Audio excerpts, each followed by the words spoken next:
Hi hello welcome to SS productions competitive hub అండి. ఈ వీడియోలో మనము ఈవీఎస్ సంబంధించి 30 క్వశ్చన్స్ మోడల్ పేపర్ అనేది చూద్దాము. టెట్ సంబంధించి ఎన్విరాన్మెంటల్ కంటెంట్ అంతా మన టెక్స్ట్ బుక్స్లో నుంచే ఇస్తుంది.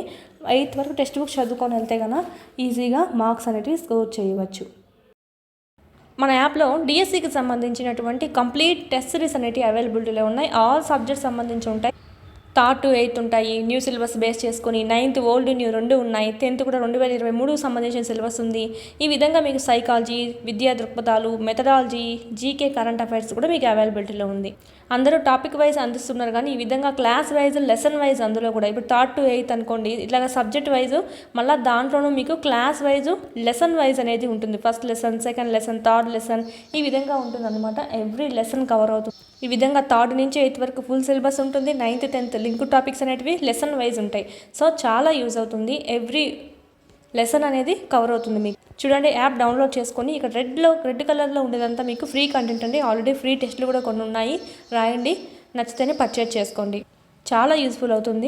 అదేవిధంగా టెక్స్ట్ బుక్స్ లేని వాళ్ళకైతే ఇక్కడ మీకు పీడిఎఫ్స్ అనేవి అవైలబిలిటీలో ఉన్నాయి. మళ్ళీ టెక్స్ట్ బుక్ మొత్తం చదవాల్సిన అవసరం లేకుండా ఏవైతే ఎగ్జామ్ పాయింట్ ఆఫ్ వ్యూలో అడుగుతారో అవన్నీ మీకు ఇక్కడ క్విక్ రివిజన్కి చేయడం అనేది జరిగింది. ఇవి మీరు జిరాక్స్ కూడా చేయించుకోవచ్చు. 3rd నుంచి 10th వరకు ఉంటాయండి. జిరాక్స్ కూడా చేయించుకొని ఇవి మీరు జిరాక్స్ చేయించుకోవడం, చదవడము, వీటికి వచ్చి టెస్ట్ సిరీస్ అనేది ప్రాక్టీస్ చేసుకోవడం చేశారంటే కనుక మీకు ఇన్ టైంలో సిలబస్ అంతా కంప్లీట్ అవుతుంది. ఓకే, సైకాలజీ సంబంధించి ఓన్లీ 1 రూపీతో మీకు 100+ టెస్ట్లు అనేవి ఉన్నాయి. 1000+ బిట్స్ అనేవి కవర్ అవుతాయి. చూడండి, ఇది కూడా మీకు యూజ్ అవుతుంది. ఓన్లీ సైకాలజీ ఉంటుంది. లూసెంట్ జీకేకి సంబంధించి ఎప్పుడు మనకి ఇంగ్లీష్ ప్లస్ హిందీ లాంగ్వేజ్లోనే చూసాము. ఇక్కడ మనకు మొదటిసారిగా తెలుగులో కూడా మీకు ట్రాన్స్లేట్ చేసి అందివ్వడం జరిగింది. పీడిఎఫ్ అనేది 1500 బిట్స్ అనేవి మీకు ఇక్కడ ఉండడం అనేది జరుగుతుంది. మీరు చదువుకోవచ్చు. ఎవ్రీ కాంపిటేటివ్ ఎగ్జామ్కి మీకు ఇక్కడ యూజ్ అవుతుంది. మెయిన్ అయితే కనుక డిఎస్సి అభ్యర్థి ఎవరైతే ఉన్నారో ప్రతి ఒక్కరి దగ్గర ఉండాల్సిన టెస్ట్ సిరీస్ అండి. ఎందుకంటే ఇక్కడ మీకు టాపిక్ వైజ్ కాకుండా లెసన్ వైజ్ ఇచ్చారు కాబట్టి ఎవ్రీ లెసన్ అనేది కవర్ అవుతుంది. దీని గురించి ఏమైనా డౌట్స్ ఉంటే కనుక స్క్రీన్ మీద కనిపిస్తున్నటువంటి నెంబర్కి కాల్ చేయండి. మొత్తం న్యూ సిలబస్ అంతా అప్డేట్ చేయడం అనేది జరిగిందండి. చూద్దాము. ఫస్ట్ క్వశ్చన్, సాధారణంగా నీరు ఆవిరిగా మారుటకు ప్రధాన కారణం. నీరు ఆవిరిగా మారుటకు ప్రధాన కారణం ఏంటి? సూర్యరశ్మి వల్ల. Option 4 is the right answer. ఎరుపు లిట్మస్ను నీలి రంగులోకి మార్చే పదార్థ స్వభావం. ఎరుపు లిట్మస్ పేపర్ను నీలి రంగులోకి మార్చిందంటే కనుక అది మనకు క్షారం అవుతుంది. అదే నీలి రంగులో నుంచి ఎరుపు రంగులోకి మారిందంటే కనుక అది మనకు యాసిడ్ అవుతుంది, ఆమ్లం అవుతుంది. Option 2 is the right answer, క్షారం. భూమికి సమాంతరంగా స్వేచ్ఛగా వేలాడతీయబడిన దండాయస్కాంతం ఎల్లప్పుడూ ఏ దిక్కులను సూచిస్తుంది?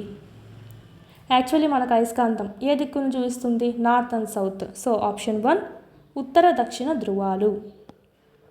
పత్తి కాయల దూది నుంచి గింజలు వేరు చేయడాన్ని ఏమంటారు? డైరెక్ట్ బిట్ ఇది, అంతా టెక్స్ట్ బుక్స్లో నుంచి ఇచ్చారు. పత్తి కాయల దూది నుంచి గింజలను వేరు చేయడాన్ని మనం స్పిన్నింగ్ అంటాం. జిన్నింగ్. టీ డికాషన్స్ నుంచి టీ పొడిని ఏ పద్ధతి ద్వారా వేరు చేస్తారు? ఏం చేస్తాం మనం? వడపోసేది ఉంది కదా, దాన్ని పెట్టి వడపోస్తాం. సో ఆప్షన్ 4 వడపోత. ఈ క్రింది వానిలో అంతర్గ్రహం ఏది? ఆప్షన్స్ శుక్రుడు అండి. ఈ మనకు ఇక్కడ 4 ఉంటాయి. మనకి ఇక్కడ ఆస్ట్రాయిడ్స్ ఉంటాయి. ఈ లోపల ఉండే వాటిని అంతర్గ్రహాలు, బయట ఉండే వాటిని బాహ్య గ్రహాలు అంటాం. ఆప్షన్ 3 శుక్రుడు అంతర్గ్రహం ఏదంటే శుక్రుడు. వీటిల్లో చూసుకుంటే ఇంక ఇవన్నీ మనకు బయట పక్కే ఉంటాయి. ప్రవాహీ ఘర్షణను ఏమని పిలుస్తారు? ఇది మనకు 8th క్లాస్ ఫిజిక్స్లో ఉంది. ప్రవాహీ ఘర్షణను మనం ఏమని పిలుస్తాం? Option 2 drag. డైరెక్ట్ బిట్ ఇది మనకు టెక్స్ట్ బుక్స్లో ఉంది. Option 2 drag. శుభ్రపరిచే తోటీలు అని వేటిని అంటారు? శుభ్రపరిచే తోటీలు. సహజ పారిశుద్ధ కార్మికులు అని కూడా అంటాం కదా మనం. ఇక్కడ పైవన్నీ రాబందులు, నక్కలు, కాకుల్ని అంటాము. ఆప్షన్ 4 ఎందుకంటే చనిపోయినటువంటి జంతువుల శరీరాలు కానీ వీటన్నిటిని మనకు అది తినేసి భూమిలో కలిపేలా చేస్తుంది, అది జీర్ణించుకుంటుంది. కాబట్టి ఆప్షన్ 4 అండి, పైవన్నీ. మన రాష్ట్రంలో పండించే ముఖ్యమైన ఆహార పంట. మన రాష్ట్రంలో పండించే ముఖ్యమైన ఆహార పంట ఈజీగా పెట్టచ్చు, వరి. ఆప్షన్ 4. నెక్స్ట్ ఇక్కడ మనకు తూర్పుగోదావరి, రామతీర్థం, సింహాచలం, కృష్ణా జిల్లా ఇచ్చారు. జతపరుద్దాం. తూర్పుగోదావరిలో మనకు కోరింగ మడ అడవులు చూడొచ్చు. రామతీర్థంలో అయితే ఆకురాల్చే అడవులు చూడొచ్చు. సింహాచలంలో ఎక్కువ గడ్డి భూములు ఉంటాయి. కృష్ణా జిల్లా కొండపల్లి సంరక్షిత అడవులు మనం అక్కడ చూడవచ్చు. ఇక్కడ మనకు ఆప్షన్ చూసుకుంటే ఆప్షన్ 3 అనమాట. 4, 3, 1, 2. నేలపట్టు పక్షుల సంరక్షణ కేంద్రం ఏ జిల్లాలో ఉంది? నేలపట్టు పక్షుల సంరక్షణ కేంద్రం. ఆప్షన్ 2 నెల్లూరు. అయోడిన్ పిండి పదార్థాన్ని ఏ రంగుగా మార్చును? అయోడిన్ అనేది పిండి పదార్థాలను టెస్ట్ చేయడానికి, దాంట్లో పిండి పదార్థం ఉందా లేదా కనుక్కోవడానికి అయోడిన్ టెస్ట్ ద్వారా మనం నిరూపించుకోవచ్చు. అది ఏ రంగులోకి మారిస్తే అది మనము పిండి పదార్థం ఉన్నట్టు అంటే ఆప్షన్ 1. అయోడిన్ పిండి పదార్థాన్ని నీలి రంగులోకి మారుస్తుంది. ఆప్షన్ 1. ఈ క్రింది వాటిలో సరికానిది. పగలు రాత్రులు సమానంగా ఉండు రోజు విషవత్తులు. ఎస్ అండి, రైట్ ఆన్సర్. చంద్రునికి భూమికి మధ్యలో అంటే మూన్కి ఎర్త్కి మధ్యలో సూర్యుడు కనవస్తే సూర్యగ్రహణం ఏర్పడుతుంది. సూర్యగ్రహణం ఇక్కడ మనకు రాంగ్ ఇచ్చారు. సూర్యగ్రహణం అమావాస్య రోజులలో ఏర్పడుతుంది, కానీ అన్ని అమావాస్య రోజులలో ఏర్పడదు. ఎస్ అండి, సూర్యగ్రహణం మనకు అమావాస్యలో ఏర్పడుతుంది. చంద్రగ్రహణం అనేది పౌర్ణమి రోజుల్లో ఏర్పడుతుంది. అయితే అన్ని అమావాస్య రోజుల్లో ఏర్పడదు సూర్యగ్రహణం అనేది. చంద్రగ్రహణం ఆల్సో అంతే, అన్ని పౌర్ణమి రోజుల్లో ఏర్పడదు. ఓకేనా, ఇది రైటే ఇచ్చారు. చంద్రుడు భూమి యొక్క వెనక భాగం లేదా నీడలోకి వెళ్ళినప్పుడు చంద్రగ్రహణం ఏర్పడుతుంది. చంద్రుడు అంటే భూమి యొక్క వెనక పక్క అంటే ఇక్కడ మనకి ఎర్త్ ఉంటే, ఇక్కడ సన్ ఉంటే, ఇక్కడ మూన్ ఉన్నట్టు అంటే భూమికి వెనక పక్కగా. ఇది రైట్ ఆన్సర్ చంద్రగ్రహణానికి. కానీ సూర్యగ్రహణానికి ఇది రాంగ్ ఆన్సర్ అన్నమాట. ఎలా ఉంటుంది?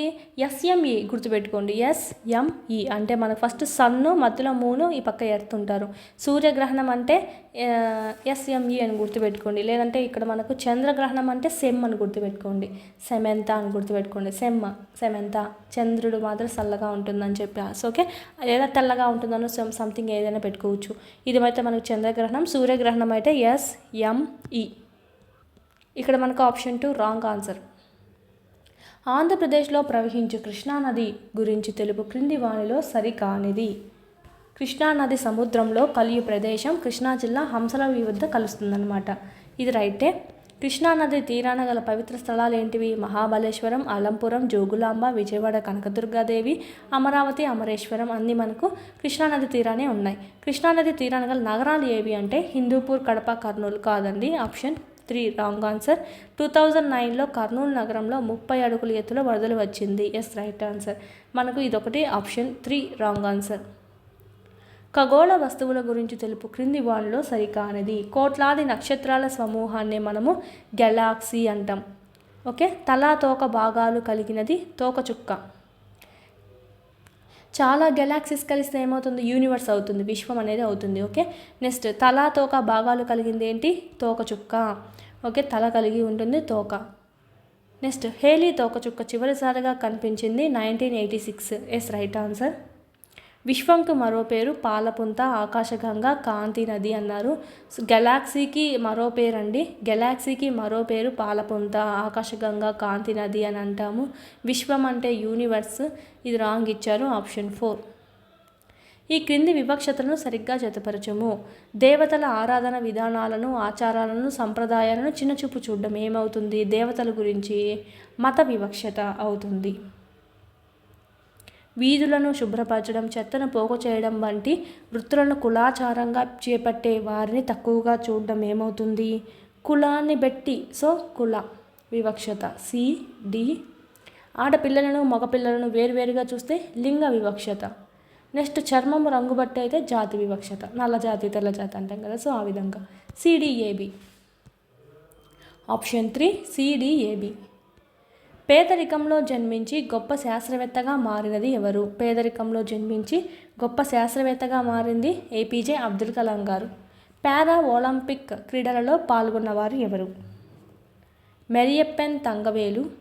1200 మంది అనాథలను చేరదీసింది ఎవరంటే సింధుతాయ్. వరుసగానే ఇచ్చేశారు. Option 1 ABC. ప్రపంచంలో వివిధ ప్రదేశాలలో జనాభా విస్తరణ ప్రభావిత కారకంను వివరించు క్రింది జతలలో సరికానిది అడిగారు. సహారా ఎడారిలో తక్కువ జనాభా. శీతోష్ణ స్థితి అంటే మనకు అది ఉండడానికి కారణం ఏంటి అంటే శీతోష్ణ స్థితి అని, అంతే కదా. అక్కడ ఎక్కువ వేడి ఉంది కాబట్టి ఎక్కువ జనాభా తక్కువగా ఉంటారు. కెనడా, అంటార్క్టికాలలో తక్కువ జనాభా ఉండడానికి కారణం శీతోష్ణ స్థితి. Yes right. గంగా, బ్రహ్మపుత్ర మైదానాల్లో అధిక జనాభా ఉంటారు. ఎందుకు? సారవంతమైన నేలలు ఉన్నాయి, వ్యవసాయం చేసుకోవచ్చు, నీరు లభ్యంగా ఉంది, స్థలాకృతి కూడా బాగుంది. సో అందుకు అక్కడ జనాలు ఎక్కువగా నివసిస్తారు. ఆల్ప్ పర్వత ప్రాంతాల్లో అల్ప జనాభా ఉంటుంది. ఎందుకు అంటే భూకంపాలను ఇచ్చారు. కాదు. ఆప్షన్ 4. ఈ క్రింది వానిలో తొలివేద కాలానికి వర్తించని అన్నారు. ఇది మనకు తొలివేద కాలం 1500 నుంచి 1000 ఉంటుంది. నెక్స్ట్ 1000 to 500 ఉంటుంది. ఏది? మలివేద కాలం. ఉమ్మడి కుటుంబ వ్యవస్థ ఉంది, కుటుంబ పెద్ద తండ్రి అనేవాడు ఉంటాడు. ఉమ్మడి కుటుంబ వ్యవస్థ ఉండింది అప్పుడు. ఎస్ రైటే. బాల్య వివాహాలు, సతీ సహగమనం, స్వయంవరం అమలులో ఉన్నాయి అన్నారు. అమల్లో లేవు, మలివేద కాలంలో వచ్చాయి అవన్నీ. ఎటువంటి వర్ణ వివక్షత లేదు. అవును, నచ్చిన వృత్తులు ఎంపిక చేసుకోవచ్చు అనమాట. అప్పుడు స్త్రీలకు బాల్య వివాహాలు చేసేవాళ్ళు కాదు, సతీ సహగమనం లేదు, వితంతు పునర్వివాహము ఉండింది. ఆడపిల్లవాళ్ళు కూడా వాళ్ళకి ఇష్టం వచ్చిన వంటి వ్యక్తిని స్వయంవరం ద్వారా ఎంచుకోవచ్చు అనమాట అప్పుడు తొలివేద కాలంలో. ఇది మలివేద కాలానికి సంబంధించి. ఆప్షన్ 3. గ్రామ పంచాయతీని గురించి తెలుపు క్రింది వాక్యాలలో సరైనవి గుర్తించండి. గ్రామ పంచాయతీలో జనాభాను బట్టి 5 to 21 మంది వార్డు సభ్యులు ఉంటారు. గ్రామ పంచాయతీ ఎన్నికల్లో 21 సంవత్సరాలు నిండిన వారు పోటీ చేయవచ్చు. రైటే. పార్లమెంటు మహిళలకు గ్రామ పంచాయతీలో 1/3 వంతు స్థానాలు కేటాయించగా మన రాష్ట్రంలో అయితే సగానికి సగం 50% కేటాయించింది. గ్రామ పంచాయతీకి ఎన్నికలు ప్రతి 5 yearsకి ఒకసారి జరుగుతాయి. అన్నీ రైటేనండి. Option 1 ABCD is the right answer. మండల స్థాయిలోని ప్రభుత్వ సంస్థల విధులను సరిగ్గా జతపరచుము. చూసినట్టయితే ప్రాథమిక విద్యను అందేలా చేస్తుంది. ఏది? ఫస్ట్ ఆఫ్ ఆల్ మనకు తెలిసినటువన్నీ పెట్టుకుంటూ పోదాము. ప్రాథమిక విద్యను అందించేది ఏంటి? మండల పరిషత్ కార్యాలయం. రైతులకు పట్టాదారు పాస్ పుస్తకాలు జారీ చేసేది తహసీల్దార్ కార్యాలయం. బడి ఈడు పిల్లలను పాఠశాలలో నమోదు చేసేది మండల విద్యా వనరుల కేంద్రం. రైతులకు రుణాలు ఇచ్చేది బ్యాంక్. సో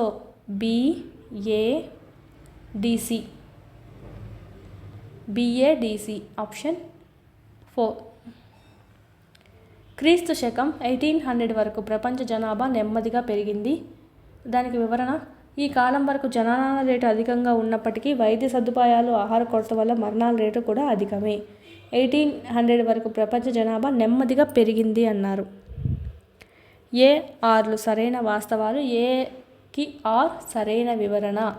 ఎందుకు జనాభా నెమ్మదిగా తగ్గింది అంటే ఇందుకు మూలంగా. వింగ్స్ ఆఫ్ ఫైర్ అనే గ్రంథం రచించిన వారు ఎవరు? APJ అబ్దుల్ కలాం గారు. హై జంప్ క్రీడాకారుడు ఎవరు? క్రింది పక్కన ఇచ్చిన వాళ్ళు. మరియప్పన్ తంగవేలు. 1990లో భారతరత్న పొందినది ఎవరు? Nelson Mandela. నారీ శక్తి పురస్కారాన్ని పొందినవారు ఎవరు? సింధుతాయ్. Option 4 is the right answer. DCBA. అంతర్జాతీయ వలసల సాధారణ ధోరణి పరిశీలించినప్పుడు వలసల సరళి ఈ విధంగా ఉంది. తక్కువ అభివృద్ధి చెందిన దేశాల నుంచి ఎక్కువ అభివృద్ధి చెందిన దేశాలకు మెరుగైన ఉపాధి కొరకు వెళ్తూ ఉంటారనమాట. నిజం, ఇప్పుడు కూడా అంతే కదా. ఆప్షన్ 1 డైరెక్ట్ చెప్పచ్చు రైట్ ఆన్సర్ అని. ఎక్కువ అభివృద్ధి చెందిన దేశాల నుంచి తక్కువ దానికి వెళ్ళరనమాట. ఎక్కువ నుంచి ఎక్కువ, తక్కువ నుంచి తక్కువ అని ఇచ్చారు. So option 1 is the right answer. ఈ క్రింది వానిలో విజ్ఞాన శాస్త్రవేత్తల లక్షణం గుర్తించండి. మెథడ్స్: ఏ నిర్ణయాన్ని అంతిమ నిర్ణయంగా అంగీకరించరు. విజ్ఞాన శాస్త్ర లక్షణంను గుర్తించండి అన్నారు. విజ్ఞాన శాస్త్రవేత్తల లక్షణాన్ని ఏ నిర్ణయాన్ని అంతిమ నిర్ణయంగా అంగీకరించరు. వారి సొంత ఆలోచనలను పరీక్షించుకోవడానికి ప్రయోగాలు చేస్తారు. నిర్ణయాలు చేయడానికి త్వరపడతారు. సేకరించిన పద్ధతులను, ఫలితాలను మూల్యాంకనం చేస్తారు. ఇక్కడ మన క్వశ్చన్ ఎలా ఉండాలంటే లక్షణాన్ని గుర్తించండి అని ఇచ్చారు. ఇక్కడ మనకు లక్షణం కానిది అని చెప్పి ఉండాలన్నమాట. నిర్ణయాలు చేయడానికి త్వరపడతారు. ఆప్షన్ 3. సభలు సమావేశాలలో పాల్గొనేలా ప్రోత్సహించబడిన విద్యార్థులలో నెరవేరిన సాంఘిక శాస్త్ర విద్యా ప్రమాణం. సభలు సమావేశాల్లో పాల్గొనేలా ప్రోత్సహించబడిన విద్యార్థులు. ఆప్షన్ 4. ప్రశంస, అభినందన, సున్నితత్వం. కొండలు అటవీ క్షేత్రాల గురించి అధ్యయనం చేయడానికి ఎడ్గార్డెల్ అనుభవ శంకులో ఏ సోపానం ఉత్తమమైనది? కొండలు అటవీ క్షేత్రాల గురించి తెలుసుకోవాలంటే వెళ్ళి నడిపిస్తేనే క్షేత్ర పర్యటనలు. ఈ క్రింది వాటిని పరిశీలించండి. మూల్యాంకనం అనేది అభ్యసనం తర్వాత జరిపే నిర్ధారణ మదింపు ప్రక్రియ. మూల్యాంకనం అనేది ఒక న్యాయ సమ్మతమైన నిర్ణయం చేయడం వంటిది. ఇది కాదు, అభ్యసనం తర్వాత జరిపేటువంటి నిర్ధారణ మదింపు ప్రక్రియ. ఇది కూడా అవుతుంది. మూల్యాంకనం అనేది ఒక న్యాయ సమ్మతమైన నిర్ణయం చేయడం వంటిది.